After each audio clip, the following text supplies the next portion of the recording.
चौहान जी, उन्होंने बिल्कुल देखिए जो फैक्ट्स बताए हैं उसके हिसाब से तो अब इस सरकार में भी गिरफ्तारी उनके परिवार के किसी सदस्य की हो गई है। तो ऐसे में तो जो कड़ियां जुड़ रही हैं उसमें अगला नंबर आप लोगों की सरकार का आ गया है। सबसे पहली बात, सबसे पहले मैं आपके प्रसिद्ध चैनल से हरेली की गाढ़ा गाढ़ा बधाई देता हूं पूरे छत्तीसगढ़ को, पूरे देशवासियों को। तिवारी जी,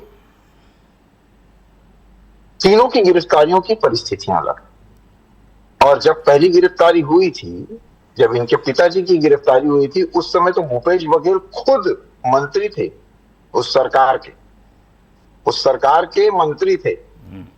तो और उनकी सरकार ही गई थी, और देश टोने टोटके से नहीं चलता।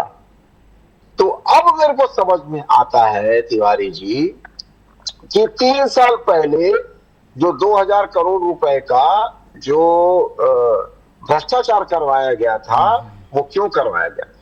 अब मुझे समझ में आता है कि चैतन्य बघेल का 1 साल पहले से जो नाम इस भ्रष्टाचार में आ रहा है, वो क्यों आ रहा है। अब मुझे समझ में आता है कि चैतन्य बघेल की अब गिरफ्तारी क्यों करवाई गई, क्योंकि इनको अपने मंसूबे क्लियर करने थे। उसके पहले इन्होंने सब कुछ बताया नहीं था, लेकिन जब चेतन बघेल की गिरफ्तारी हो गई, तब उन्होंने अपने मंसूबे क्लियर किए कि ऐसा ऐसा होने वाला है भाई साहब।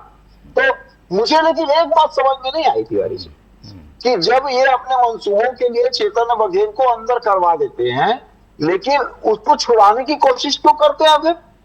क्या वो अपने मंसूबे पे कामयाब नहीं होना चाहते हैं? तो देश, और ये बोल के अपने मानसिक दिवालियापन का परिचय दिया है पूर्व मुख्यमंत्री ने। ये कोई बयान होता है पूर्व मुख्यमंत्री का?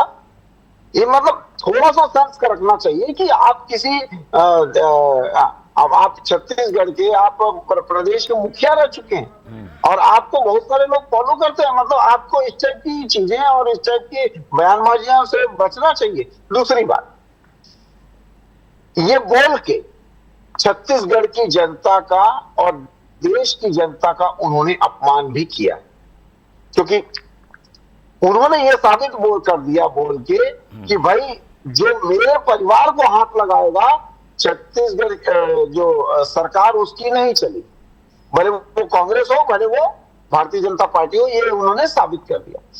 इसका मतलब ये है कि जनता का या देश की जनता का इसमें कोई औचित्य नहीं, इसमें कुछ वो था ही नहीं।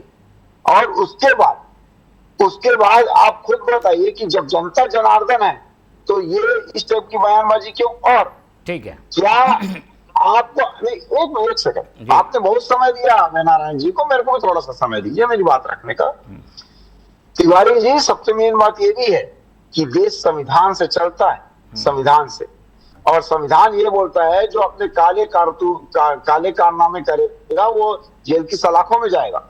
ये बयान जो आपने दिया है, तो ये बयान आपके वकील ने वहां पर पेश करना चाहिए था, कोर्ट में पेश करना चाहिए था ये बयान। और ये भी बयान पेश करना चाहिए था कि हम लोग तो सब निर्दोष हैं, हम लोग को ऐसे ही पकड़ के ले जाती है पुलिस। ये भी बयान करना चाहिए था कि उनका बर्थडे था, तो वो बर्थडे वाले दिन लेके चले गए। तो एक भी बयान ऐसा तो नहीं आया। ठीक है, चलिए, तो कानून काम कर रहा है, और ठीक है, इसको किसी इत्तेफाक से नहीं जोड़कर देखना चाहिए। सरकारें जाने के अपने कारण होते हैं और किसी की गिरफ्तारी के अपने कारण होते हैं।